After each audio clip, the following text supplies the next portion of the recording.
Bonjour les amis, on se retrouve aujourd'hui pour une nouvelle recette. Nous allons faire une recette salée. Alors, dans ma poêle, je viens de mettre de l'huile. C'est de l'huile de tournesol avec de l'huile d'olive. Je vais mettre la viande hachée. 10 seconds later. Je vais ajouter, alors dans le récipient, je viens de mettre un oignon haché avec 2 carottes hachées que je vais rajouter à la préparation sur la viande.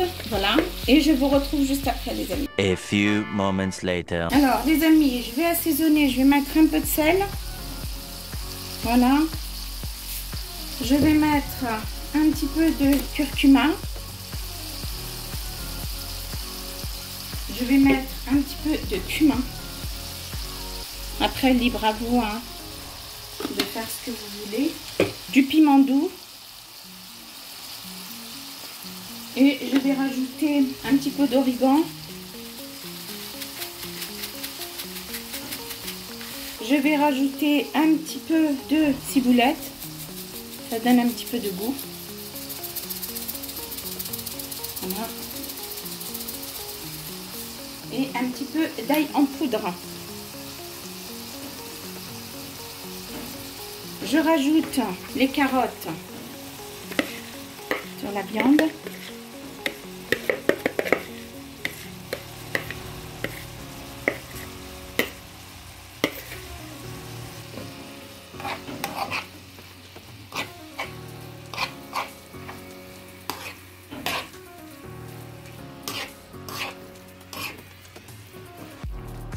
Je vais rajouter un petit peu de coulis de tomate. Voilà. Après, on met à feu doux. Je vais rajouter un tout petit peu d'eau, mais vraiment pas beaucoup. La moitié d'un verre d'eau. On laisse mijoter tout ça. Le couvert, bien sûr. Après, il faut réajuster l'assaisonnement s'il y a besoin. Voilà. On passe à la deuxième phase de la préparation. Voilà les amis, on se retrouve pour la deuxième partie de la recette. Dans ma cuve du robot, alors vous pouvez le faire aussi à la main. Dans ma cuve du robot, je viens de mettre 500 g de farine. Voilà. Avec une pincée de sel. Voilà. Alors je mélange pour pas avoir le contact avec le sel car je vais mettre de la levure sèche. Je mets un sachet de levure boulangère. Voilà. Je mets aussi un pot de yaourt. J'ai mis mon crochet. J'abaisse la machine et je vais rajouter l'eau petite. Je lance la machine. Voilà. Et je mets l'eau petit à petit.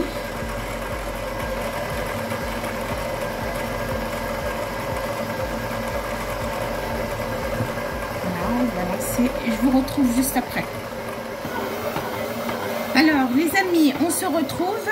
À ce moment-là, je rajoute le beurre dans la pâte.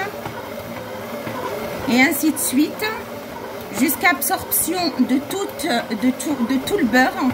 Et je vous retrouve juste après. Voilà les amis, je reviens vers vous. Alors j'ai fini le pétrissage de la pâte. Je l'ai mis sur mon tapis. Je vais rajouter un peu de farine dessus. Et je vais la ramasser avec le coupe-pâte. Il ne faut pas qu'elle colle de trop. Alors, je coupe la pâte en deux. Voilà. Alors, je vais disposer un bâton sur une plaque de cuisson.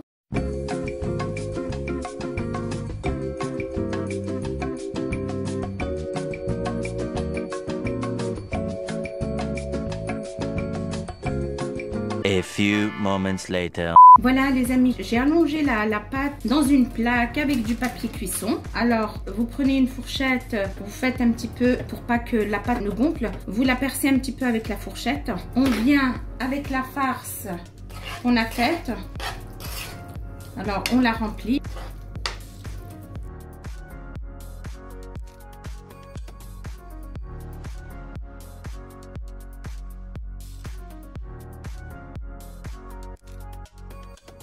Alors on en met partout bien sûr, on laisse un petit centimètre hein, pour quand on va refermer.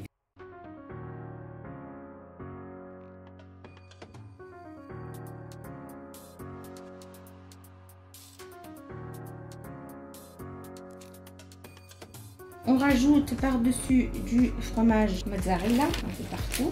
Alors, on trempe le pinceau ou avec la main, hein, si vous préférez. Dans l'eau, on met tout autour de la pâte. Comme ça, quand on va mettre la deuxième part de pâte, ça va coller. Et puis, pensez à allumer le four pour qu'il soit bien chaud. Je vous reprends juste après. A few moments later. Voilà les amis, je viens de mettre le deuxième pâton sur la pâte.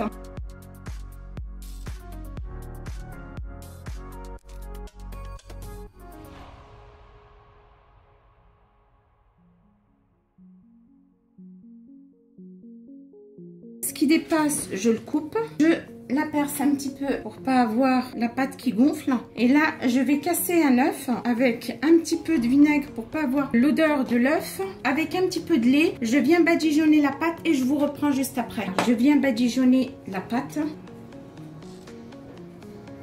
Et puis nous allons disposer dessus les graines de sésame. Alors elle ira au four pendant 30 minutes en la surveillant bien sûr. Puis il faut regarder aussi en dessous. Vous la mettez tout en dessous de votre four. Je vous dirai exactement combien de temps je l'ai laissé. Maintenant je vais disposer des graines de sésame. Un peu partout. Voilà. Je vais la mettre au four et je reviens vers vous une fois terminée. 20 minutes later. Voilà les amis, je viens de sortir la pâte du four. Elle a passé exactement 35 minutes à cuire à 200 degrés. Je vous reprends. Voilà les amis, la recette qu'on vient de faire aujourd'hui. Alors les amis, si vous avez aimé la recette, veuillez vous abonner, liker, partager et commenter, avoir un petit commentaire de temps en temps. Voilà les amis, on se retrouvera pour une nouvelle recette.